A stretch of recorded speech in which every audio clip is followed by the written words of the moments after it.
Andy, would you like to just give us an update on how you're feeling?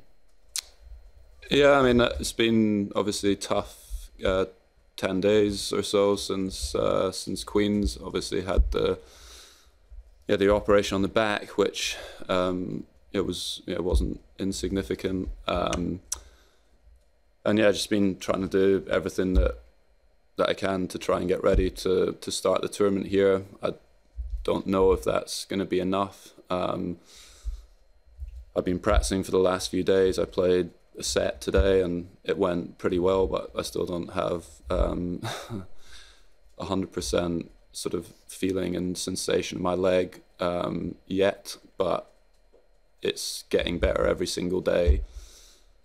And like I said a few days ago, I want to give it every single chance that I can, to get there. And I'm going to play, another set again tomorrow. I'm doing some physical testing in the morning to see sort of how far off I am from a physical perspective, and then, I will probably make a decision tomorrow evening after that. David? Andy, compared to how you felt at Queen's, how would you compare that at the moment?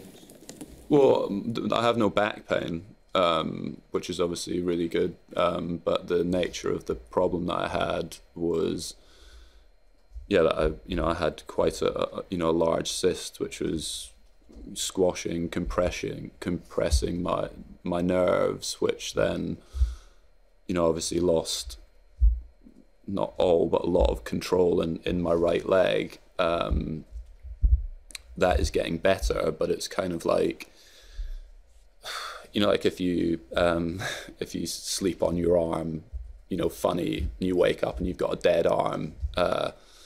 It's kind of like that feeling, but it's gone on, goes on for a lot longer because the nerve's kind of been squashed and a little bit damaged for, a number of days. And how long that takes to regain, its full sort of function again, it's impossible to say. For some people it takes months, for some people it's weeks. So yeah, I don't know exactly how long it's going to take, but all of the work that we're doing, the testing that we're doing, it's improving every single day with the training and the practicing. It's not like I'm playing tennis and it's, taking a step backwards. It's been getting better every day. So I'm hopeful that continues and it's going to be enough to be on the court on Tuesday. Andy, on the procedure itself, just so I can get it right, was a cyst removed? Was it drained? Have you had stitches? Was you knocked out? Just if you don't mind sharing those details of what happened. And did you go into that thinking Wimbledon was done? Did you go into that operation thinking I'm out of Wimbledon at that time? Yeah, I mean, highly likely that was going to be the case. I had I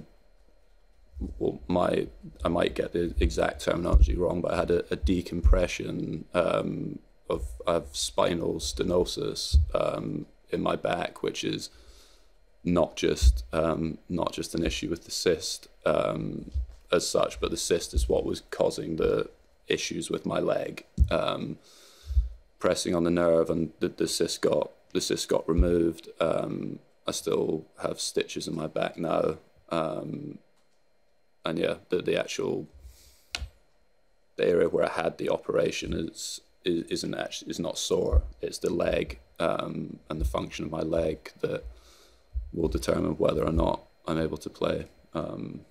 Yeah.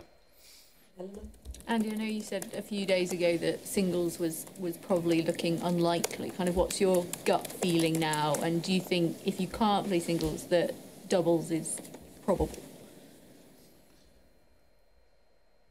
Well, each day that it becomes more and more likely that I'll be able to play, properly. Obviously with doubles, although you're covering, less distance and less court, like, you still need to be able to move pretty explosively. And yeah, if I keep progressing like I have been for the next 3-4 days before the double starts, then, I played a set today against a good player and, was playing well, hitting the ball well and did absolutely fine. So, I'm hoping that yeah, with each day that passes, that's, you know, the likelihood of me being able to play will increase. And yeah, I mean, it's impossible for me to say, because I want to go out there, and like I said, I want to go out there and be able to play to a level that I'm happy with. I don't want to be in a situation like at Queen's. I don't want to go on the court and, yeah, it to be awkward or, you know, not be able to at least be competitive. And that is, yeah, I mean, I spoke to my brother about that. You know, I've obviously spoken to my team about that, and they're, you know, we're all aware of the situation. So, yeah. And it goes without saying, it's obviously been a tough couple of weeks for you. How do you manage to stay positive, and what sort of support do you get from, I don't know, your family, maybe your teams, or does it come internally that keeps you going? Yeah, I mean, family is obviously, you know, yeah, extremely important.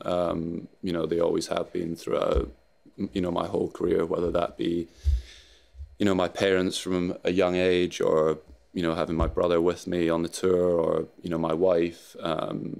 You know, we've been together since I was 18, and she's been through the, you know, the whole journey, you know, with me. So, you know, I've obviously had her. You know, it's not easy for them either. You know, everyone would want, well, everyone close to me would want the opportunity for me to, you know, to play here again. So yeah, we're all kind of going through it together, but yeah, extremely important to have them, you know, by my side, and yeah, and supporting me through this. Matt?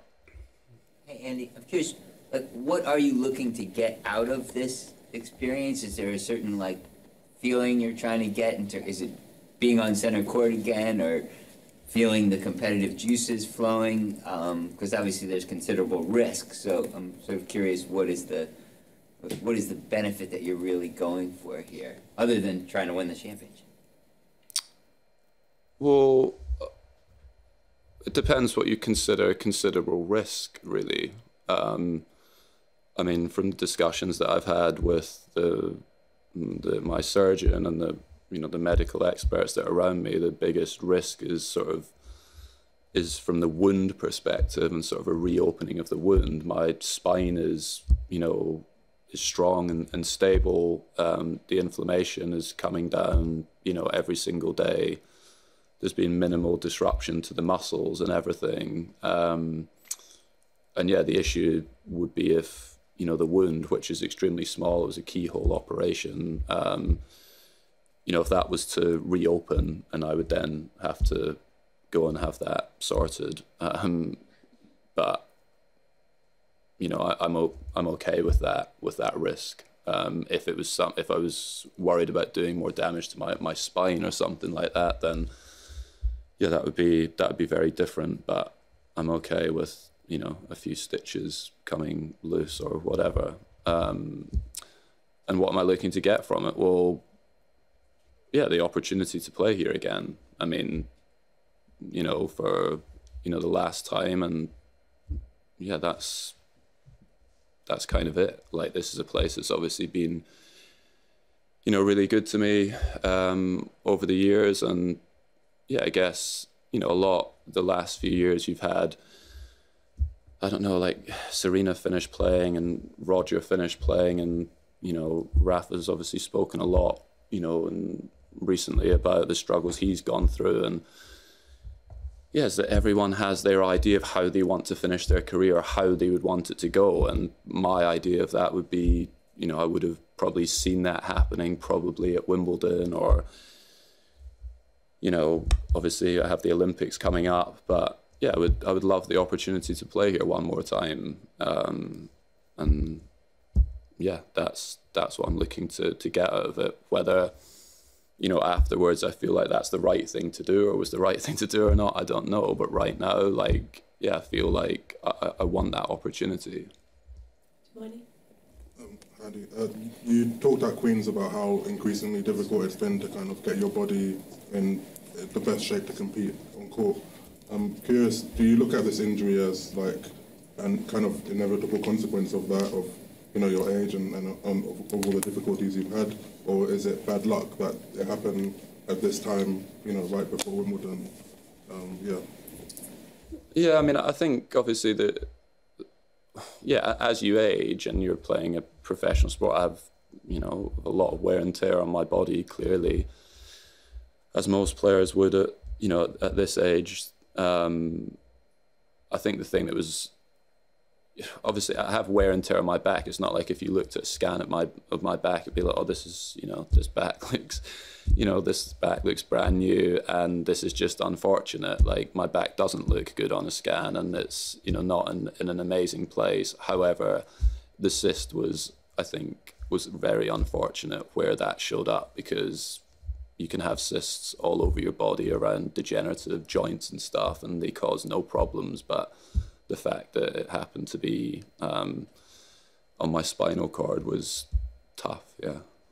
Catherine? Andy, quite similar to Matt's question, but whether it's on the singles court, the doubles court, both, whatever it ends up looking like, is there something emotionally you're hoping to feel this week? Is there an emotion or a sensation or a collection of them that you're hoping for from this Wimbledon experience? Yeah, I mean, I don't think there's one thing that I'm hoping for. I just, yeah, like I said, when it, you know, it comes to, you know, when it comes to the end, I don't know, maybe a bit of closure, you know, and yeah, I just want the opportunity to, you know, play one more time out there, you know, hopefully on centre court, and, you know, I don't know, feel that buzz. Like last year, I wasn't planning on it being my last year on the, you know, on the tour. You know, I wanted to come back, you know, and play again. Whereas this year, I have no plans to do that. And yeah, it's coming to the end of my career, and I want to have that opportunity to play here again. Just take one more, and then... Andy, I think it was Sally Bolton who said a couple of weeks ago that she'd kind of leave it up to you as to, you know, what sort of farewell you wanted. Have you discussed with them sort of what you want? You know, do you want a sort of big fuss, or I'm guessing that's probably not something that makes you feel super comfortable? I don't know. I don't know.